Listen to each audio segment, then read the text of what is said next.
क्या कभी कोई ये इंसान सोच सकता है कि किसी की जान बचाना उसके लिए घातक साबित हो सकता है? जी हाँ, ऐसा ही एक वाकया हो चुका है। आज से कुछ दिनों पहले एक उभरते हुए खिलाड़ी जो कबड्डी के खिलाड़ी थे, उन्होंने कई गोल्ड मेडल जीते के थे। उन्होंने एक कुत्ते की बच्चे की जान बचाई और उस कुत्ते के बच्चे की जान बचाने की वजह से उनकी जान चली गई और उनकी जान भी ऐसे गई, वो उनकी तड़प तड़प के मौत हुई। तो आज मैं इसी कहानी को अपने वीडियो के माध्यम से आज आपको बताऊंगी। तो नमस्कार, आज के वीडियो में आपका स्वागत है। तो चलिए शुरू करते हैं। एक नौजवान युवक था जो कबड्डी में बहुत ही माहिर था। वो कबड्डी खेलता था।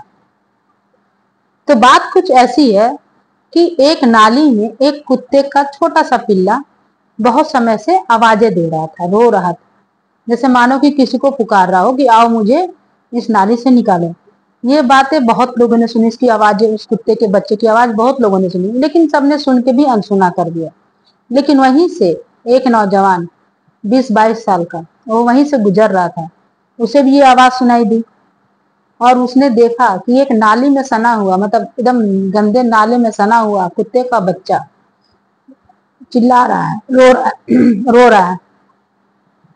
उसको उसे देखा नहीं गया। उसने उस बच्चे को गोद में उठा के उसे साफ किया, नहला धुला के उसे साफ करके छोड़ दिया। बात आई गई हो गई। लेकिन उस समय उसे थोड़ी सी, जैसे उसके कहीं नाखून उसके बॉडी में टच कर गया। उस समय उसने ध्यान नहीं दिया। उसे लगा कि मैं तो खिलाड़ी हूँ, इतनी बार गिरता हूँ, इतनी बार पड़ता हूँ, इतनी चोटें लगती हैं, कई बार हाथ में मोच आती है, पैरों में मोच आती है, लेकिन मैं ठीक हो जाता हूँ। तो उसने इस बात को इग्नोर कर दिया कि एक छोटे से नाखून से उसका कुछ नहीं होगा। यहीं पर उसने एक भारी गलती कर दी कि उसने इस बात को इग्नोर कर दिया। समय बीतता गया। कुछ दिनों बाद उसे तकलीफ होनी शुरू हो गई। उसके हाथों में दर्द होने लगा। ये घटना है उत्तर प्रदेश की जिला बुलंदशहर की, और ये एक सच्ची घटना है जो बहुत दिनों तक सुर्खियां बनी रही, अखबारों की, चैनलों की। ये बात है 25 जून 2025 की, लगभग रात के 10 बजे रात को एक जो लड़का है जिसकी बातें हो रही है, उसका नाम है ब्रजेश सोलंकी। वो अपने एक फ्रेंड को, जिसे वो बड़ा भाई मानता है, उसे फोन करता है, जिसका नाम है अभिषेक सिंह। वो अभिषेक को फोन लगाता है और कहता है कि भाई मेरे हाथों में बहुत दर्द हो रहा है। तो उसने कहा कि भैया मेरे हाथ में दर्द हो रहा है, जैसे लग रहा है कि मेरा हाथ सुन्न हो रहा है। तो फिर जो अभिषेक थे उन्होंने कहा कि अरे कहीं खेले हो गए, चाहे कुछ हुआ होगा, कहीं गिरे हो गए, ठीक हो जाएगा। दरअसल जो ब्रजेश सोलंकी है वो कबड्डी का अच्छा खिलाड़ी है। तो उसने जब अभिषेक को फोन किया कि भैया ऐसे ऐसे है, हाथ में दर्द हो रही है, बोले कहीं खेले होगे, गिर गए होगे, ठीक हो जाएगा। बोला नहीं भैया, ये 2 दिनों से ऐसा हो रहा है, मतलब मैं 2 रातों से सो नहीं पाया हूँ, मुझे एक अजीब सी बेचैनी हो रही है, मैं क्या करूँ आप मुझे बताइए। तो अभिषेक ने कहा कि ठीक है, ऐसा है तो चलो तुम डॉक्टर के पास पहुंचो, मैं भी वहां आता हूँ। तो उसके बाद जो ब्रजेश सोलंकी है, इसने अपने बड़े भाई संदीप से कहा कि भैया मुझे कुछ परेशानी हो रही है, चलो डॉक्टर के यहाँ चलते हैं। तो वो सब मिलके उन्हें पास के ही मेडिकल में लेके जाते हैं और मेडिकल में उन्हें दिखाते हैं। तो वहाँ के जो डॉक्टर होते हैं वो कहते हैं कि शायद आपकी कोई हाथ की नस दब रही है, इसीलिए आपका हाथ पूरा सुन्न हो रहा है, तो यहाँ इसका इलाज नहीं हो पाएगा, आप इसे बड़े शहर ले जाओ, बुलंदशहर ले जाओ, वहां इसका इलाज हो पाएगा। फिर वो लोग अपने गांव के मेडिकल से निकलकर बुलंदशहर के हॉस्पिटल पहुंचते हैं, मतलब वहां से बड़े हॉस्पिटल पहुंचते हैं।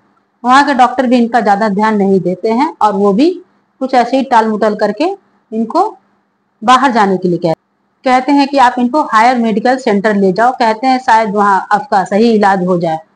उसके बाद ये लोग ब्रजेश सोलंकी को लेकर जाते हैं अलीगढ़ मेडिकल कॉलेज लेकर जाते हैं। तो जब वो अलीगढ़ मेडिकल कॉलेज पहुंचते हैं तो वहां के भी डॉक्टर ने ऐसा ही किया, बिना कुछ जांच किए, बिना कुछ पड़ताल किए, उन्होंने उसको ऐसा समझा जैसे कोई बात ही नहीं हो। घर वाले कहते रहे कि इस बच्चे की हालत खराब हो रही है, एक बार इसे देख ले, इसे कोई परेशानी आप एक बार देख ले, लेकिन वहां के डॉक्टर सुनने को राजी नहीं थे। उन्होंने उन लोगों की बात नहीं सुनी। वहां के डॉक्टर ने कहा कि आप इन्हें लेके चले जाओ। हो सकता है वहां के डॉक्टर जान गए थे कि आखिरकार उस ब्रजेश सोलंकी को हुआ क्या है, लेकिन उन्होंने नहीं बताया उसके परिवार वालों को कि आखिर परेशानी क्या है उसकी। फिर जब वो वहां से निकलते हैं तो फिर वहीं अलीगढ़ में ही पास में ही एक जीवन ज्योति करके हॉस्पिटल होती है, फिर वो उसे वहां लेकर जाते हैं। तो वहां के डॉक्टर लोग उसे एडमिट करते हैं और उपचार शुरू कर देते हैं। लेकिन ब्रिजेश सोलंकी की ऐसी हालत थी कि अगर उसके सामने पानी आता था तो वो पानी को देख के घबराने लगता था, अजीब सी हरकतें करने लगता था। वो उस घर के लोग समझ नहीं पा रहे थे कि आखिर ये ऐसी हरकतें कर क्यों रहा है। इसी बीच ने यहाँ के ही डॉक्टर ने कहा कि आप इसे बड़े हॉस्पिटल ले जाएं तो इसका ज्यादा सही इलाज हो पाएगा, क्योंकि लोग समझ नहीं पा रहे थे। जैसे लगता था कि कभी बहुत चीखेगा लेकिन वो चीख नहीं पा रहा था। ऐसा महसूस होता कि इसे चीखने के बाद ये शांत हो जाएगा, लेकिन नहीं, अजीब अजीब सी हरकतें करता रहता था। जब जीवन ज्योति हॉस्पिटल के डॉक्टर भी कहते कि आप किसी बड़े हॉस्पिटल में ले जाओ, तब जो विजेंद्र सोलंकी होता अपने पिताजी से पूछता कि पिताजी आखिर मेरे को ऐसी क्या बीमारी है जो डॉक्टर बता नहीं पा रहे हैं, आखिर ऐसी क्या बात है। तो फिर विजेंद्र के पिताजी कहते हैं कि जहां तुम जीवन ज्योति क्लिनिक में थे, वहां के डॉक्टर कह रहे थे कि या तो तुम्हें किसी बंदर ने काटा है या तो तुम्हें किसी कुत्ते ने काटा है। अब वो यही बात बता रहे हैं, इसीलिए तुम्हारी ऐसी हालत हो रही है। इस पर विजेंद्र कहता कि पिताजी ऐसी कोई बात तो है नहीं, ऐसे किसी जानवर ने मुझे नहीं काटा है। लेकिन इसी बात करते करते के दौरान उसे याद आता है कि हाँ पिताजी, 3 महीने पहले मैंने एक कुत्ते के बच्चों को नाली से निकाला था और वो बहुत सना हुआ था, मुझसे निकाला था, और जब निकाला था तो उसकी हल्की सी नाखून मुझे चुभ गई थी। तो विजेंद्र अपने पिताजी से कहता कि क्या कोई बहुत गंभीर बात हो गई है, मतलब मुझे तो थोड़ी सी खरोच आई थी। तो उसके पिताजी कहते हैं कि देखो, ऐसी कोई घबराने की बात नहीं है, हम तुम्हें बड़े हॉस्पिटल लेके जाएंगे, वहां तुम्हारा इलाज हो जाएगा।